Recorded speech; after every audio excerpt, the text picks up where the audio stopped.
다 같이 사도신경 신앙고백함으로 고난주간 5번째 날 새벽 기도에 시작하겠습니다. 전능하사 천지를 만드신 하나님 아버지를 내가 믿사오며 그 외아들 우리 주 예수 그리스도를 믿사오니 이는 성령으로 잉태하사 동정녀 마리아에게 나시고 본디오 빌라도에게 고난을 받으사 십자가에 못 박혀 죽으시고 장사한 지 사흘 만에 죽은 자 가운데서 다시 살아나시며 하늘로 오르사 전능하신 하나님 우편에 앉아 계시다가 저리로서 산 자와 죽은 자를 심판하러 오시리라. 성령을 믿사오며 거룩한 공회와 성도가 서로 교통하는 것과 죄를 사하여 주시는 것과 몸이 다시 사는 것과 영원히 사는 것을 믿사옵나이다. 아멘. 오늘 주신 하나님의 말씀은 누가복음 23장 26절부터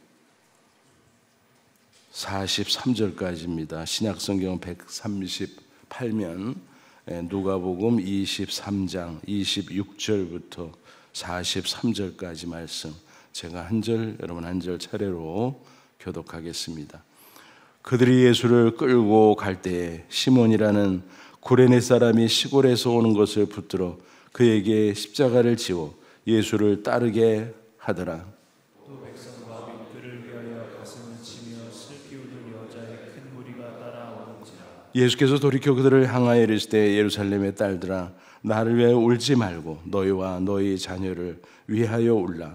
보라, 날이 이르면 사람이 말하기를 잉태하지 못하느니와 해산하지 못한 배와 먹이지 못한 젖이 복이 있다 하라.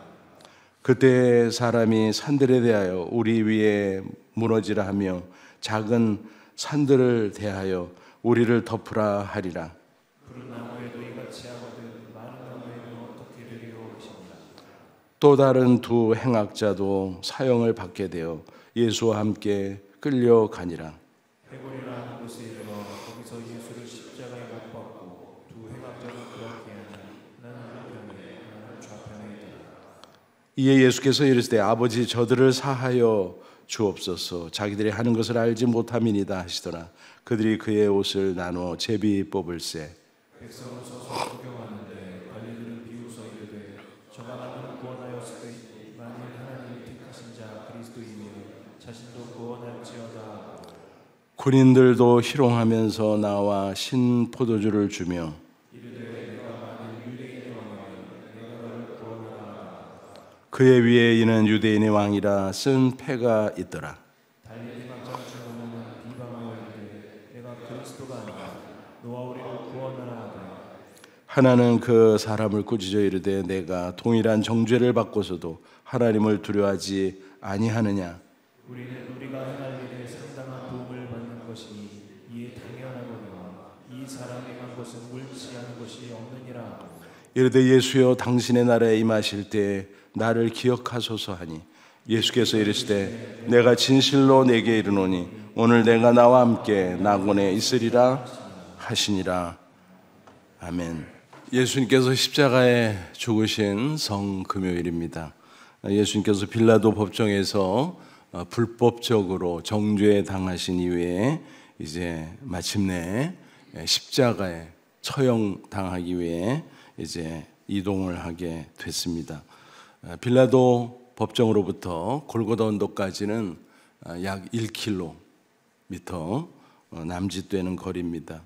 길다면 길고 짧다면 짧고 보는 사람에 따라 의견이 엇갈리겠습니다만 예수님은 그 전날 저녁부터 끊임없이 굶으시고 또 고문당하시고 수모당하시고 또 채찍질 당하심으로 말미암아 완전히 진이 빠진 상태입니다. 그런 가운데 그 당시 사형법으로는 십자가에 못 박히는 죄수가 그 십자가 나무를 자기가 짊어지고 이동하게 돼 있습니다. 상상해 보십시오. 1km 정도 되는 거리를, 그것도 언덕배기로 올라가야 되는데 그것을 짊어지고 간다고 생각할 때 진이 완전히 빠진 예수님의 경우 너무너무 힘드셨을 것입니다. 그래서 가다가 쓰러지고 가다가 또 쓰러지고 쓰러지면 로마 군병이 인정사정 없이 채찍질을 하고 그 채찍은 이미 말씀드린 것처럼 단순하게 우리가 흔히 보는 그런 가죽 채찍 그 이상이라 그랬죠. 중간중간에 쇠붙이가 붙어 있습니다. 그래서 그것으로 후려치면 몸에 휘감기면서 살점이 뚝뚝 떨어지는, 그래서 피가 낭자하는 그런 잔인무도한 그런 채찍입니다. 그러니 예수님께서 그 길을 가는 것이 얼마나 힘들었을까. 가다 도저히 아무리 채찍질해도 일어나지를 못하는 거예요. 그래서 로마 군병이 비상조치 취한 것이 뭘까요? 오늘 26절에 나오죠. 그들이 예수를 끌고 갈 때 시몬이라는 구레네 사람이 시골에서 오는 것을 붙들어. 예수님 행렬은 예루살렘 성 안에서 밖으로 나가고 있고, 또 지방 곳곳에서 예루살렘 성을 향해서 이제 순례차 오는 사람들이 있고, 그게 엇갈리는 가운데 구레네 사람 시몬이 지방에서 올라오고 있다가 딱 마주친 겁니다. 그래서 그에게 예수님의 십자가를 대신 지도록 징발을 하죠. 그 당시 로마 군인들은 식민지 백성을 일시킬 수 있는 징발권이 있었어요. 지나가는 사람, 이리 와. 그러면 가야 돼요. 이거 짊어지고 가. 그러면 짐을 날라야 돼요. 그런 입장에서 시몬이 예수님의 십자가를 지고 끌려갈 수밖에 없었다라는 것입니다. 그 광경을 상상해 보면 참 기가 막히죠. 예수님이 인류를 위해 십자가에 못 박힐 텐데 오히려 너무너무 힘든 가운데 구레네 시몬이 예수님이 못 박힐 십자가를 지고 올라가고, 그런데 놀랍게도 하나님께서는 그런 일을 통해서 역설적으로 구원의 놀라운 역사를 허락하시죠. 구레네 시몬이 나중에 예수 믿고 그 부인도 자식들도 다 복음화되고 초대교회의 중요한 일꾼들이 되었다라고 하는 놀라운 사실입니다. 어쨌든 예수님께서 그렇게 가고 계십니다. 그때 연도에 있는 수많은 백성들, 그들 가운데는 부정적으로 욕하는 자들도 있었지만 또 한편으로는 여전히 주님을 향해 사모하는 마음, 그리고 안타까워하는 마음을 가진 사람들도 있었습니다. 그래서 27절 보니까 가슴을 치며 슬피 우는 여자의 큰 무리가 따라오는지라. 예수님은 그 와중에도 그들을 불쌍히 여겼습니다. 예루살렘의 딸들아, 나를 위해 울지 말라. 너희들과 너희 자손을 위해서 울어라. 앞으로 얼마나 많은 환난이 닥칠 텐데 나는 너희를 위해서 구원하러 가지만 너희들이 문제다 라고 말씀을 하십니다. 그러면서 하나님의 진노의 날, 심판의 날이 임할 텐데 그때 환난을 피해서 이리저리 피신해야 될 때 얼마나 황망할 줄 아냐? 그래서 잉태하지 못하는 자, 해산하지 못한 자가 또 먹이지 못한 저지 복이 있다. 무슨 얘기예요? 너무너무 황급하기 때문에 오히려 평소에 임신을 하고 출산을 앞두고 젖먹이 아기를 안고 있는 여인이 복되다고 했지만 그때는 너무너무 힘들 것이다. 그런 가운데 피신 갈래니까 얼마나 힘들어요. 그러면서 이제 피할 데가 없어서 30조리가 산에 대해서 우리 위에 무너지라, 작은 산들아 우리를 덮으라, 숨을 데가 없어서 이리저리 피신 다니다 붙잡혀 죽임을 당하고 그런 일이 있을 것이다. 31절 난의 구절 중에 하나인데요, 푸른 나무에도 이같이 하거든 마른 나무에는 어떻게 되리요? 이 푸른 나무는 예수님 자신을 상징해요. 의인을 가리키죠. 의로우신 예수님을 향해서도 이렇게 잔인하게 이 수많은 고문과 또 고통을 주는 압제가 있는데, 그런 진노의 날에 마른 나무 죄인들이죠. 일반 사람들이에요. 모든 죄인된 백성들에게는 오죽하랴, 나한테도 이렇게 잔인하게 하는데 오죽하랴 그들에게, 그런 얘기입니다. 그러면서 그날 같이 처형되는 자들이 있었어요. 32절 또 다른 두 행악자도 사형을 받게 되어 예수와 함께 끌려가니라. 그래서 해골, 즉 골고다라고 불리는 그런 언덕 위에 드디어 예수님이 올라가셨고 십자가에 못 박혔고 그 좌우에 행악자 강도가 역시 십자가에 못 박히게 됩니다. 오늘 본문에는 잘 나오지 않습니다만 다른 복음서를 참조하면서 종합하면 그 두 죄수는 처형당하는 주제에 예수님을 끊임없이 조롱하고 저주했지요. 당신이 그리스도야? 우리까지 좀 구해봐. 하나님의 아들이라고? 하나님의 아들이 왜 그렇게 찌질하게 못 박혀서 피 흘리고 괴로워하고 있어? 뭐야? 뭐 이런 식으로 수많은 악한 로마 군병과 또 종교 지도자들과 또 예수님을 향해서 부정적으로 생각하는 백성들 끊임없이 욕하고 저주하고 조롱하고, 또 군병들은 예수님을 벌거벗기고 십자가에 못 박은 후에 예수님의 겉옷을 제비 뽑아 나눠 갖고, 그런 기가 막히고 어이없는 장면들이 쭉 이어지면서 결국 예수님은 십자가에 못 박히고 이제 죽어가고 계셨습니다. 그리고 예수님이 못 박힌 그 십자가 꼭대기에는 죄패가 달려 있었어요. 유대인의 왕 나사렛 예수. 하나님은 놀라운 섭리 가운데 죄패를 붙이게 했습니다. 유대인의 왕. 그것으로 인해서 반역자라고 뒤집어 씌워진 채 사형을 당하고 있지만 역설적으로 맞다, 하나님 나라의 왕, 유대인의 왕이다, 예수님은 그리스도다라는 겁니다.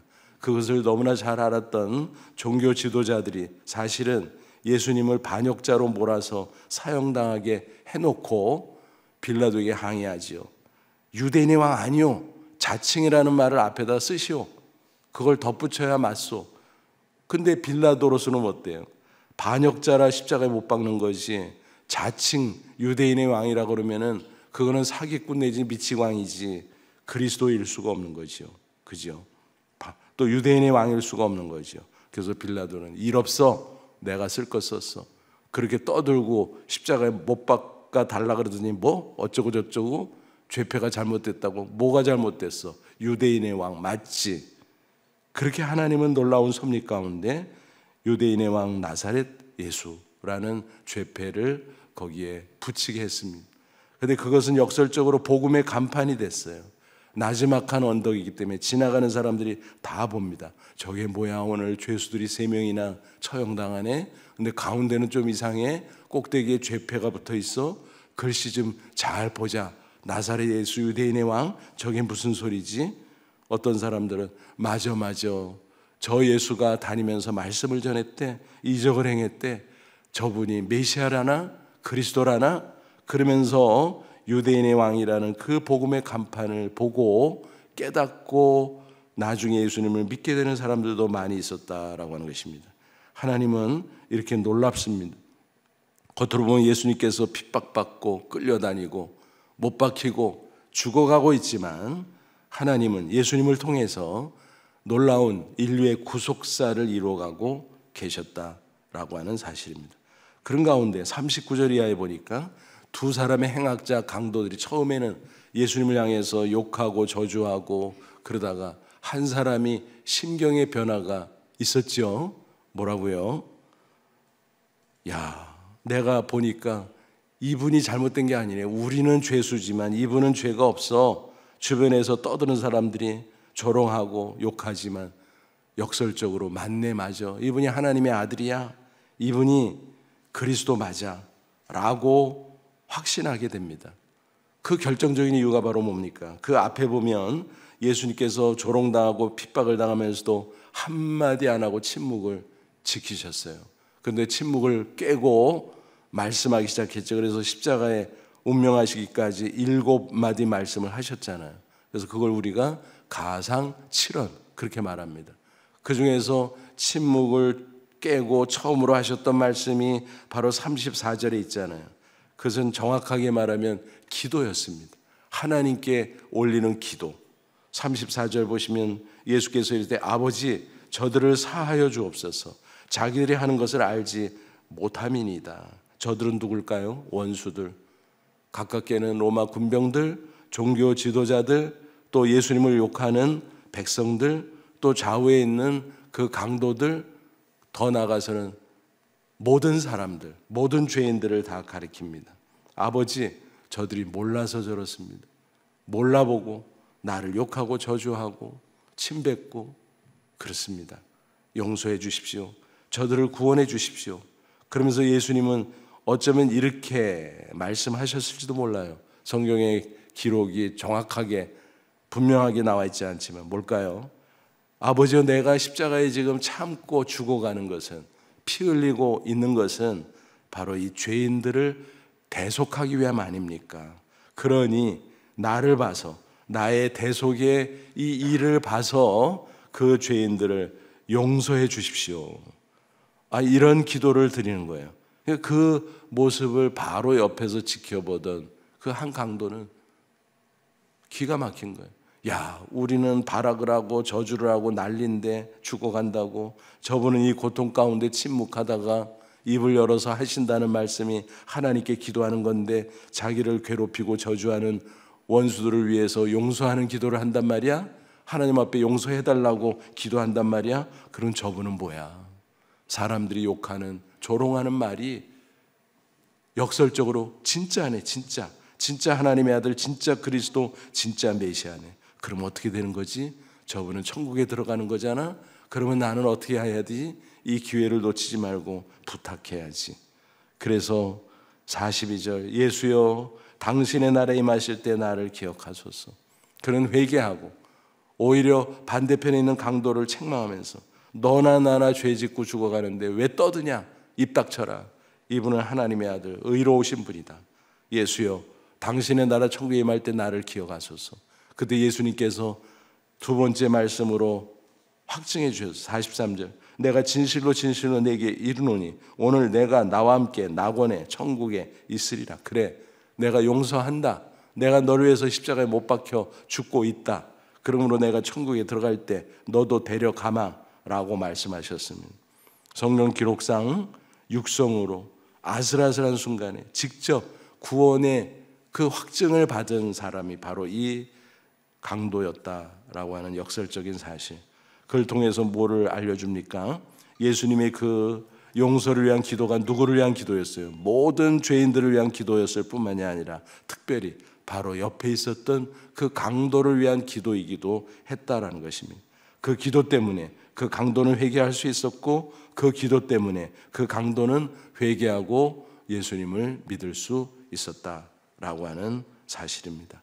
그래서 예수님은 그 구속의 십자가를 통해서 또 용서하는 기도를 통해서 뭇 영혼을 구원하시는 놀라운 역사를 이루어 주셨습니다. 그 복음이 전해져서 저와 여러분 각자에게 도달했고, 그 복음을 우리가 듣고 회개하고 믿고 고백함으로 예수 그리스도의 그 구속의 은혜로 하나님의 자녀, 천국 백성 된 줄로 믿습니다. 그러므로 우리는 이 말씀을 보면서 두 가지를 생각해야 될 것이죠. 첫째는 예수님은 누구라도 용서한다라는 것입니다. 그 살인 강도라도 용서하잖아요. 예수님에게 채찍질하고 조롱한 군병들과 그 원수들을 용서하시잖아요. 그래서 예수님이 용서 못할 자는 없다. 그러므로 누구라도 주님 앞에 회개하면 다 받아주십니다. 정죄하지 않습니다. 로마서 8장 1절, 그러므로 이제 그리스도 예수 안에 있는 자는 결코 정죄함이 없다. 죄값을 묻지 않는다라는 거예요. 회개하고 예수 믿으면. 그래서 다 용서하고 이제는 의인이요 하나님의 자녀요 천국 백성 삼아주신다라고 하는 것입니다. 이것이 가장 큰 축복인 줄로 믿습니다. 여러분, 육신적으로 좋은 환경 조건, 많은 소유, 그런 것들을 가지고 누리는 것이 많은 사람의 행복이라고 해요. 그렇지 않습니다. 인간은 육체 속에 영혼이 깃들어 있잖아요. 영혼이 평안해야 돼요. 영혼이 기뻐해야 돼요. 그게 행복이에요. 육신적으로 아무리 안락해도 그것으로 진짜 행복을 얻을 수는 없다는 사실입니다. 역설적인 게 있잖아요. 세계 지도를 펴고 여러 나라들을 보면 가장 잘 사는 나라들이 있어요. 그 나라들을 보면 희한하게도 자살률이 높아요. 이상하잖아요. 너무너무 잘 살아. 부여해. 나라에서 태어나서부터 죽기까지 다 책임져줘. 돈 못 벌면 채워주고 다 보장해줘. 근데 뭐가 답답해서 자기 목숨을 스스로 끊는 거지? 너무너무 이상하잖아요. 그것은 육신으로 안락해도 인간은 결코 행복할 수 없다는 것입니다. 그 영혼의 기쁨, 평안, 감사가 있을 때 비로소 행복하다는 거예요. 육신적으로 이렇게 안락한데 이상해. 왜 그러지? 왜 곤고하지? 왜 공허하지? 왜 불만족스럽지? 왜 불안하지? 그게 바로 죄로 말미암은 인간의 영적 사망인 것입니다.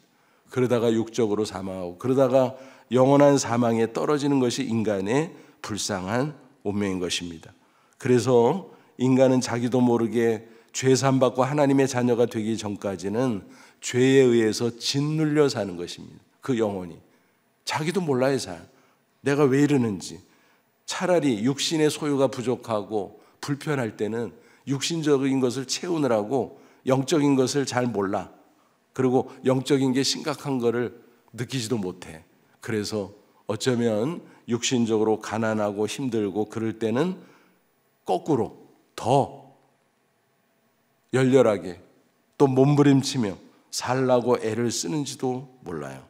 그래서 세계지도 펴놓고 또 여러 나라들을 보면 자살률이 제일 낮은 나라들이 어떤 나라예요? 가난한 나라들이에요. 이상하잖아요. 세 끼도 못 먹고 굶고 여러 가지로 열악하고, 근데 어떻게 이렇게 악착같이 살라 그래? 육신의 필요를 채우기 위해서 막 그러는 겁니다. 영혼은 아직 잘 몰라. 근데 잘 사는 나라들은 육신을 다 채웠는데 이상하게 공고하고 여전히 공허해, 불안해, 불만족스러워. 영적인 사망. 그게 인간의 실상인 것입니다.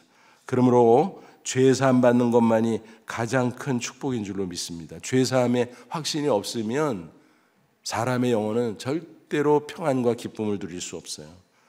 오래전의 일입니다만 일본에서 이런 일이 있었어요. 어느 도시에 은행에 강도가 들었어요. 그래서 살인하고 튀었어요. 그런데 붙잡혔어요. 그런데 그 사람은 사실 이제 튀어서 또 도망을 갈 수 있었어요. 그러니까 얼마나 경찰에서 약이 올랐겠습니까? 그래서 추적하고 그랬는데 잡지를 못했어요. 그래서 결국 미제 사건으로 남을 수밖에 없었다는 것입니다. 그런데 세월이 흐르고 흘러서 20년 후에 어느 날 경찰서에 48세 된 남자가 자수를 해 옵니다. 그러면서 술술술술 푸는 거예요. 사실은 그때 내가 살인 강도, 은행 강도였어. 그랬다가 내가 붙잡혔다 도망간 적이 있어. 얘기하는 게 딱 맞는 거예요. 야, 진짜네. 근데 그 사람은 직장암으로 죽을 날이 얼마 남지 않은 상태였습니다. 또 그 죄에 대한 공소시효도 이미 지나고 말았습니다. 물었어요. 아니, 당신 얼마 있으면 죽는데 또 공소시효도 있는데 굳이 자수할 이유가 있어? 그는 이렇게 대답했다고 합니다. 지난 20년 동안 하루도 편한 날이 없었습니다. 그 죄에 내가 짓눌려서 하루도 편할 날이 없었습니다. 날마다 밤마다 괴로워했고 악몽에 시달렸습니다. 이제 내가 죄에서 해방되고 싶소 라고 이야기를 했다는 것입니다. 무슨 말인지 우리가 공감할 수 있잖아요. 사람은 크고 작은 죄 때문에 가책을 받고 그 죄에 짓눌리고 그래서 불행한 것입니다. 죄 문제를 해결하면 당장 행복해져요. 심지어는 육신의 연약함과 불비함이 있다고 할지라도 얼마든지 감사할 수 있고 평안할 수 있고 기뻐할 수 있다는 사실입니다. 예수님께서는 그 축복을 우리에게 주기 위해서 십자가에 피 흘려 죽으시고 우리 죄인들을 위해서 십자가상에서 기도하신 줄로 믿습니다. 또 두 번째는 우리는 어떤 교훈을 예수님처럼 우리도 용서하라는 것입니다. 내가 용서했으니 너희도 용서해라. 예수님께서 가르쳐준 주기도문에도 나오잖아요. 우리가 우리에게 죄진 자를 사해 준 것 같이 우리 죄를 사해 주옵시고. 그렇습니다. 주님 앞에 용서를 받은 자라면 당연히 수평적으로 다른 사람에게 용서하는 것이 도리다. 또 그게 가능하다. 여러분, 인간은 본능적으로 용서하지 못해요. 보복하지. 그게 인간의 본성이에요. 인간의 죄성이에요. 그런데 예수님의 사죄의 은혜를 받으면 비로소 진정한 용서를 할 수 있는 가능성이 열리는 것입니다. 베드로가 물었어요. 예수님, 원수들을 나에게 잘못한 사람을 7번 용서해 주면 되겠죠? 차고 넘치죠? 그 정도면 보통 랍비들은 3번까지 용서해 주라 그렇게 가르쳤다 그래요. 그 당시에. 그러니까 베드로가 어쩌면 예수님에게 칭찬받고 싶어서 그렇게 얘기했을지도 몰라요. 그런데 예수님께서 뭐라 그랬어요? 마태복음 18장 22절 7번이 뭐냐? 7번을 70번씩이라도 용서해야지. 77, 49, 490번을 말하는 것 같이 보이지만 그게 아니라 그건 7은 완전수거든요. 77, 10 그것을 곱한 거니까 뭐예요? 완전히 끝까지 용서하라. 또 하고 또 하고 용서하라. 그것이 주님의 용서고 또 우리에게 그것을 요구하고 있다라는 것입니다. 이런 생각을 해봅니다. 용서 못하는 사람이 고통을 당하나 용서받지 못하는 자가 고통당하나 양쪽 다 당하. 그런데 용서하지 못하는 사람이 어떤 때는 더 괴로워요. 어떤 때는 상대방은 괴로워하지도 않는데 용서 못하는 사람이 괴로울 수도 있어요. 그래서 마음이 아프고 또 마음이 아프다 보면 몸도 아프고 그런 일들이 얼마나 많이 있습니까? 또 마음이 그렇게 흔들리고 아프다 보면 하는 일도 막혀서 안 돼. 그래서 사실은 용서하는 것은 나를 위해서 상대방을 용서하는 것일 수도 있어요. 이미 주님께서 나를 용서한 그 은혜를 받았기 때문뿐만이 아니라 또 우리에게 예수님처럼 용서하라고 하기 때문에 우리가 용서해야 될 뿐만이 아니라 실리적으로 따져서도 나 자신을 위해서 용서하는 것이 훨씬 더 유익하다라고 하는 사실입니다. 그리고 용서가 있을 때 놀라운 하나님의 역사들이 일어납니다. 스데반이 순교할 때 그가 예수님처럼 용서의 기도를 하면서 죽었잖아요. 순교했잖아요. 그런데 그 현장에 있던 악한 사울이 나중에 그것이 계기가 되어서 회심하잖아요. 변화되잖아요. 그래서 고대 신학자 어거스틴이 이런 말에서 기독교에는 스데반의 기도 덕분에 사도 바울을 얻었다. 그러니까 스데반은 용서하면서 평안하게 순교했어요. 천국 갔어요. 근데 사울은 미워하고 증오하고 돌을 던지는 사람들 옷을 맡아주고 그랬지만 마음이 괴로웠어요. 그러니까 용서라는 것이 신기한 것입니다. 용서받지 못하는 자가 문제고 그러지만 용서하지 못하는 자도 더 고통스러울 수 있다는 것입니다. 용서했던 스데반은 비록 피투성이가 돼서 순교하고 있었지만 평안히 천국에 들어갈 수 있었습니다. 또 용서하는 사람은 마음에 평안이 있어요. 또 육신도 강건할 수 있어요. 하는 일도 잘할 수 있어요. 왜? 편하니까. 이런 신문기사를 한번 본 적이 있어요. 오래전에 수능시험 전국 수석한 학생이 있었어요. 만점으로. 와, 대단하잖아요. 그리고 매년 그렇게 수석하는 학생들이 있죠. 그래서 한 기자가 추적을 했대요. 어떤 학생들이 도대체 그렇게 공부를 잘해서 수석을 하나, 만점 받거나 하나 틀리거나 그러나. 그래서 쭉 조사를 해봤는데 뭐 대개는 부잣집 아들들, 딸들, 그리고 과외하고 학원 다니고 또 뭐 가끔가다 나는 과외 안 했어요. 난 예수 복수 철저히 했어. 뭐 이런 학생들도 덜어 있지만 어떤 학생들을 찾아가 보면 뜻밖의 이유가 있다는 것입니다. 그 해에 만점으로 전국 수석한 남학생이 있었는데 그 집을 무로무로 찾아갔는데 세상에 서울에도 이렇게 어려운 동네가 있는가. 완전 오막살이 다 쓰러져가는 집에 그 아이가 살고 있었던 거예요. 기가 막혀가지고 야, 이런 집에서 어떻게 이렇게 공부를 잘해가지고 만점을 받았나. 가서 보니까 아버지는 가출해서 나간 지 오래됐고 어머니는 식당에서 일하면서 그 외아들을 뒷바라지하고 있고 그 집에서 그런 환경 속에서 공부해가지고 만점 받아요. 그래서 너무 희한해서 미안하지만 학생 내가 물어볼게. 이런 환경에서 어떻게 그렇게 공부해서 만점을 맞았어? 그랬더니 씩 웃더래요. 그래서 왜 그래? 무슨 비결이 있어? 머리가 특별히 좋아서 그래? 그게 아니고요. 제가 용서해서 그래요. 그게 무슨 소리야? 얘기해봐. 그랬더니 자기 아버지가 자기를 버리고 어머니를 버리고 가출하니까 얼마나 아버지가 미워요. 아버지를 너무너무 미워하고 증오했다는 거예요. 그 인간은 어떻게 나를 놔놓고 어딜 가서 처박혀가지고 우리 모자를 이렇게 못 살게 하나. 또 어머니가 불쌍하고 고맙기도 하지만 다른 한편으로는 창피하게 말이야. 우리 엄마는 식당 가서 허드레 일이나 하고 그런 식으로 또 엄마도 또 미워하는 거야. 그리고 자기도 왜 나는 이런 집구석에 태어나서 이렇게 사는 거야. 비관하고. 그러니까 도저히 견딜 수가 없다는 거예요. 막 괴로워서 공부도 안 되고, 어떤 때는 막 너무 괴로워서 떼굴떼굴 구르기도 하고. 그런데 이 아이에게 신앙이 생겼어요. 예수님의 십자가를 깨닫게 됐어요. 그러면서 용서가 무엇인지를 알게 됐어요. 자기가 하나님 앞에 얼마나 큰 죄인가. 자기를 위해서 고생하는 어머니를 미워하는 자기, 얼마나 나쁜 인간인가. 아버지 물론 나쁜 사람이지만 또 아버지도 가만히 생각해보면 불쌍한 사람이야. 그런 마음이 드니까 하나님 앞에서, 십자가 앞에서 자기도 용서하고 어머니도 용서하고 아버지도 용서하고 다 용서하다 보니까 마음이 너무너무 편해졌다는 거예요. 그러고 나니까 집중이 잘 됐다는 거예요. 그래서 집중해서 공부하다 보니까 이렇게 만점을 받을 수 있었다라는 이야기를 들려줬다는 것입니다. 제가 신문기사에서 그것을 읽으면서 너무너무 기뻤어요. 야, 이게 진리구나, 이게 진리구나. 내가 용서하면 내가 편하고 내 인생이 잘 풀리는구나. 그렇습니다.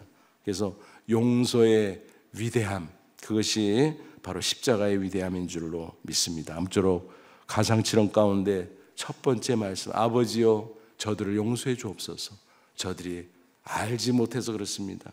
그렇게 기도하시고 그렇게 십자가에 피 흘려 죽으셨던 주님이 우리 모두의 죄를 용서해 주셨기에 이제 죄에서 해방되어서 참 평안과 기쁨으로 살아가고, 또 우리가 다른 사람을 어떤 이유든 그리스도의 이름으로 용서할 수 있을 때 우리의 평안은 계속해서 충만해질 줄로 믿습니다. 그런 가운데 살아갈 때 우리의 마음의 평안, 우리 육신의 건강, 우리의 모든 삶에 형통의 축복이 있을 줄로 믿습니다. 고난주간이 끝나기 전에 우리가 개인적으로, 가정적으로, 또 우리가 있는 곳곳에서 주변 사람들과 막힌 것이 있다면 십자가 용서로 다 풀 수 있기를 바랍니다. 그래서 나부터 승리하고 우리 주변이 다 행복해지는 저와 여러분 다 되시기를 주님의 이름으로 축원합니다. 기도하겠습니다. 이 말씀 붙잡고 기도하자. 하나님, 그렇습니다. 예수님의 십자가 용서를 받았음을 감사합니다. 우리도 그 십자가 은혜를 얻었으니 나도 용서할 줄 아는 자가 되게 하옵소서.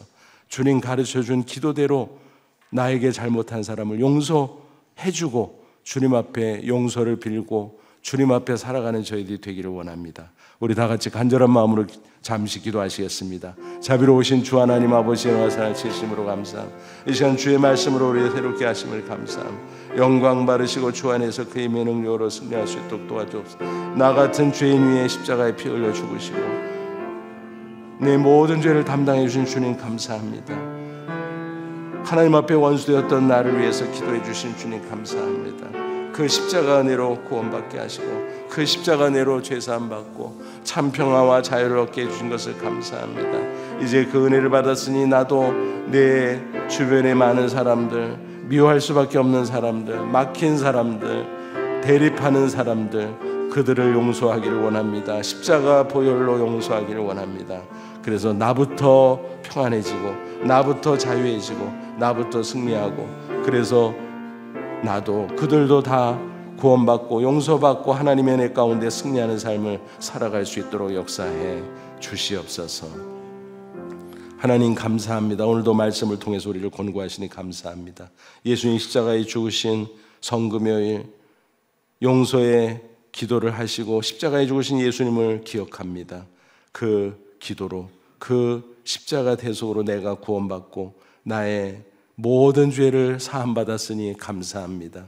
이제는 주 안에서 참 기쁨과 감사와 평안으로 살게 하시고, 이제는 인간관계 속에서 이 모양 저 모양 얽히고 설키고 대립하고 그런 모든 관계를 용서의 은혜로 풀게 하셔서 참 자유와 평안으로 나도 살고 남도 살리고 우리 가정도 천국 가정, 우리가 있는 곳곳에 하나님의 놀라운 역사들이 나타날 수 있도록 인도해 주시옵소서.